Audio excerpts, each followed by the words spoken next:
Hello everyone, welcome to Warhammer 40k Darktide. Today I want to talk about the level 5 feats for each of the classes. These feats are rather simple, but should not be overlooked. They give each class a way to restore toughness, add sustainability, and often enough, the reason players can stay in a fight. The level 5 feats give our classes the backbone needed for our builds to allow diversity among playstyles. Without further ado, let's get right into it. First up is the Psyker feat, Essence Harvest, replenishing 30% toughness over 5 seconds on gaining a warp charge. There are various means of attaining warp charges as a Psyker, but for simplicity's sake, the easiest way to get this feat to activate is to brain burst an enemy, a vital tool in the Psyker's kit, so you'll find this easy to attain, giving Psykers an interesting way to have toughness sustainability. Where this may fall off is if Psykers remain at the maximum warp charges that they can hold, doing more damage but putting a halt on acquiring additional toughness. Warp Absorption will replenish 15% of a Psyker's toughness when they kill an enemy with a warp attack. Warp attacks are any attack that gives the Psyker peril. Brain Burst, Charge Force Sword attacks, any staff primary attacks, as well as the charge attack on any of the staves will trigger Warp Absorption. These are a Psyker's most powerful attacks, so they tend to utilize these often. Unfortunately, when Psykers are pushed to their limits and forced to go into melee combat, this feat does lose some effectiveness until they have the breathing room to cool off the built-up peril. Next, Psykers have access to a feat called Quietude, replenishing 5% of their toughness for each 10% of peril quelled. An activity that Psykers perform on a regular basis is getting rid of their built-up peril. At most, Psykers can restore 45 to 50% of their toughness very quickly, giving them a strange sustainability option when they are maxed out on peril. The major downside is this feat doesn't support a Psyker that enjoys using guns as part of their kit. Staves give Psykers a very fast outlet for quelling peril in a matter of seconds. Relying on a Force Sword or your Brain Burst quelling utility is objectively too slow.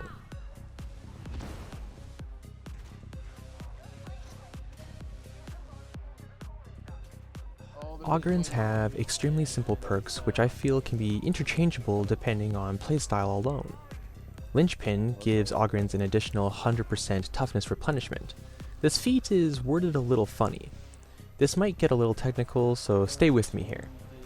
Linchpin only modifies the toughness regeneration from allies within coherency. All classes regain toughness at the same rate depending on how many allies are within the coherency range. One ally will grant 2.5 toughness per second, 2 allies will grant 3.5, and all 3 allies will give 5 toughness per second. With Linchpin active, the Ogren will earn 5, 7.5, or 10 toughness per second, respectively. An easier way to explain this feat is double the amount of toughness regenerated from the coherency aura. These next couple of feats will depend on what melee weapon the Ogren brings to the table. Smash 'em Good will replenish 25% of their toughness when they hit a single enemy with a heavy attack. Hitting more than one enemy will not cause this feat to activate. In nearly the exact opposite, Best Form of Defense will replenish 25% of the Ogren's toughness when hitting multiple enemies with a single heavy melee attack. Ogrins using this feat will need to hit at least 2 enemies to reap the benefits of this feat, or earn no toughness at all, hitting only 1 enemy. Moving on to Zealots, Zealots have some nice level 5 feats that complement their intended design. Purify in Blood, replenish 100% more toughness on melee kill. All classes earn a percentage of their max toughness from melee kills. Zealots earn 5% as a base rate. With Purify in Blood, they earn 10% of their maximum toughness back per melee kill, giving them a nice sustainability option when going toe-to-toe with the enemy forces. Zealots running this feat have the incentive to rush from group to group, forcing ranged units to switch to melee options. On the other hand, when ranged units have already opened fire on the Zealot, Zealots are forced to take cover and find another approach.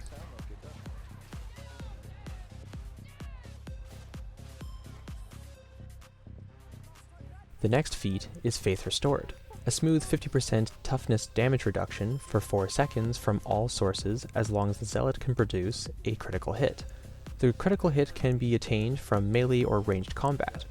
Zealots have access to crit-related options from weapon perks, feats such as bloodletting, as well as their ability, Chastise the Wicked, which grants a guaranteed melee critical hit when used. As long as the Zealot has toughness and the means to get critical hits, Zealots will find a variety in builds and loadouts. The last level 5 feat for Zealots is Enemies Within, Enemies Without. A Zealot will replenish 5% of their toughness per second while within 5 meters of 3 enemies. My first thought with this feat was, how far is 5 meters? Going into the meat grinder, we can see that marking an enemy will show how far away they are. To help with perspective, I looked down at the ground to show where I was standing, as depth of field may be different from player to player. If fellow Zealots are unsure, I would recommend testing this out for themselves. Zealots are expected to have at least 3 enemies within this range to benefit from this feat. Not a hard task if Zealots are in a crowded area, but could prove difficult if ranged units are dug into a position.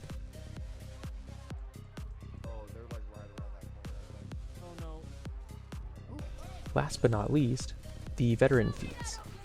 Confirmed Kill grants an immediate 25% toughness to veterans when they kill an elite or a specialist. They regenerate an additional 25% toughness over time. That's 2.5% toughness per second for 10 seconds. This feat opens veterans up to their choice of melee or ranged combat to dispose of powerful units.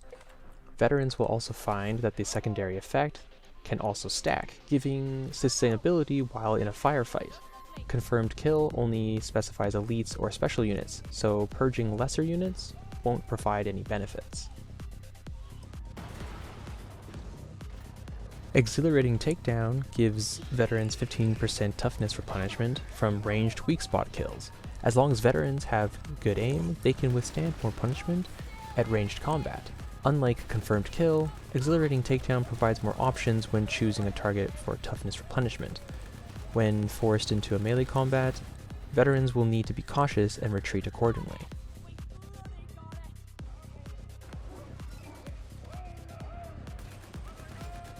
At arm's length replenishes 5% toughness per second while more than 8 meters from enemies. Like the Zealot feat from before, I asked the same question. Meat Grinder will show that veterans need to be at a healthy distance from enemies. To my surprise, it's a lot closer than I had thought. Veterans that find themselves with lots of space will feel topped up on toughness, but may feel some added pressure when maps have small rooms or tight hallways. Veterans may also experience loadout restrictions, as some weapons are more optimal in close quarters. Guns with large spread, such as shotguns and braced autoguns, may prove suboptimal.